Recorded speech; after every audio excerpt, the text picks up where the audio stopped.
The world outside was noisy, cars honking, vendors calling, laughter spilling from pubs onto cobbled streets, but inside the small flat on the east side of Birmingham, there was only silence. A silence that had become familiar to Ethan Miller, a quiet, slender 15-year-old boy with hair that often fell into his eyes. He sat on the edge of his bed, the springs creaking beneath his weight, holding a battered notebook that had been with him for years. Its corners were frayed, its pages stained with smudged pencil lines and small, desperate notes written in shaky handwriting. But to Ethan, it was not just paper. It was his secret world of music, the only place where he could release the storm inside him. Ethan wasn't like other kids his age. At school, he was invisible. Teachers overlooked him, classmates whispered behind his back, and bullies noticed him just enough to mock the way his voice cracked whenever he was nervous. His father had left when he was only 7, leaving his mother, Claire, to raise him and his little sister, Mia, on her own. Life had been a struggle ever since, rent payments piling up, cupboards often half empty, and his mother working 2 jobs just to keep the lights on. But Ethan had something that no one could take from him: his voice. Late at night, when the world finally slept, Ethan would close his bedroom door, press his earphones tight, and sing. Sometimes it was songs he found on the internet, sometimes it was melodies that came to him like whispers in the dark. He sang not for applause or attention, but because it was the only way to breathe.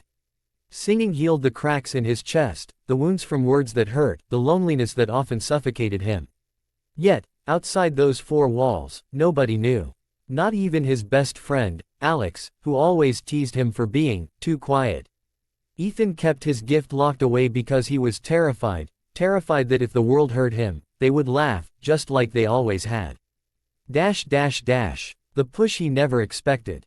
It was a cold morning in January when everything began to change. Ethan was sitting at the kitchen table, sipping tea from a chipped mug, when his little sister Mia burst in, clutching a flyer. "Ethan, look," she exclaimed, her golden curls bouncing as she waved the paper in front of him. He glanced at it, uninterested. "What's that?" "It's for Britain's Got Talent," Mia said, her eyes glowing. "They're coming to Birmingham for auditions this weekend. You have to try out." Ethan nearly choked on his tea. "What? Me? No way. I can't do that." "Yes, you can," Mia insisted, planting her hands on her hips the way their mother did when she was serious. "You're amazing, Ethan. I hear you singing at night. Don't deny it." Ethan's face flushed crimson. He hadn't realized she had been listening.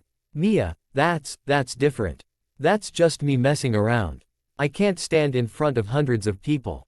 Mia's smile softened, and her voice grew quiet. "But, Ethan, don't you want them to hear you? Don't you want the world to know who you are?" For a moment, he wanted to say no. To laugh it off and bury the thought deep inside. But something about her words cut through him like sunlight breaking into a dark room. Did he want to be heard? Did he want to prove, not just to them but to himself, that he was more than the quiet boy who faded into the background? Still, fear tightened around his chest. He shook his head. "I can't. A mother's whisper." That night, after Mia had gone to bed, Ethan sat in the living room with his mother. She was exhausted from a 12-hour shift, her hands rough, her eyes heavy. But she still found the strength to ask, "What's on your mind, love?" Ethan hesitated before whispering, "Mia wants me to audition for BGT. But, I'm not good enough." His mother's tired eyes softened with both sadness and pride. She reached across the table, taking his trembling hand in hers. "Ethan," she said gently, "I know life hasn't been easy for you. But I've heard you sing. You have a gift, something rare and beautiful. Don't let fear steal it from you." He bit his lip, staring down at the table. "But what if I mess up? What if they laugh?" She squeezed his hand tighter. "Then you stand back up and sing again. Because the world deserves to hear your voice. And you, my boy, deserve to be heard." Those words sank deep into Ethan's soul. For the first time, he considered the impossible, stepping out of the shadows and into the light.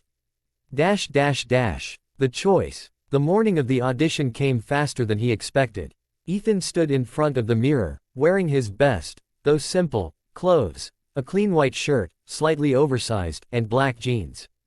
His stomach twisted in knots, his palms slick with sweat. "Are you ready?" Mia asked, bouncing on her toes with excitement. "No, Ethan admitted, his voice barely above a whisper. "But, I'm going anyway." And with that, their small family piled into the bus that would take them across the city. As they traveled, Ethan gazed out the window, watching the gray streets blur past. Doubt gnawed at him with every mile. What if he was making a mistake? What if this was the day he shattered completely? Yet beneath the fear, there was a spark, tiny but alive. A voice inside him that whispered, "This is your chance." When they finally arrived at the audition venue, Ethan froze. The line of hopeful contestants stretched down the block, some dressed in glittering costumes, others practicing routines, their voices loud and confident. Ethan felt like a ghost among them, invisible and out of place. But Mia slipped her hand into his and whispered, "You belong here." The waiting room. Inside the waiting hall, chaos buzzed around him, cameras rolling, producers taking notes, performers stretching and rehearsing. Ethan sat quietly in the corner, his notebook clutched tightly in his hands. He closed his eyes, blocking out the noise, and hummed the first notes of his chosen song under his breath. It was a song he had written himself, a song about loss, about finding strength in silence. A song nobody had ever heard before. His heart thundered in his chest. Soon, it would be his turn. Soon, he would walk onto that stage, facing judges whose names he had only seen on television, and a crowd big enough to swallow him whole. And for the first time, Ethan whispered to himself, "I can do this. I have to." The waiting hall was a living storm. Laughter, nerves, and excitement mingled in the air like static. Ethan sat on a stiff folding chair, his knees bouncing uncontrollably.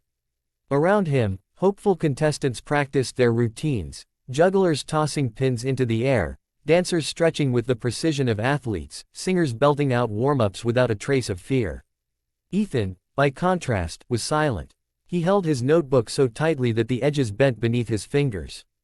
Every second that ticked by felt like thunder rolling closer, threatening to strike. A producer in a black headset called out a name, and a girl with pink hair and glitter-covered sneakers walked confidently toward the stage doors. The audience's muffled cheers bled through the walls a moment later. Ethan's stomach knotted. His little sister Mia noticed his pale face and leaned against him. "Ethan, you're going to be fine." He gave a weak smile, though his lips trembled. "What if my voice breaks? What if I just freeze?" Mia shook her head firmly, her curls bouncing. "Then you keep going. Remember what Mum said, don't let fear steal it from you." Claire, sitting beside them, placed a hand on his shoulder. Her touch was grounding, steady. "You don't have to be perfect, Ethan. Just be you. That's more than enough." Her voice anchored him, but still, the weight of what was coming pressed hard. For years, he had hidden his voice in the shadows of his bedroom. Now, he was expected to unleash it in front of thousands, strangers whose cheers could lift him higher than he'd ever dreamed.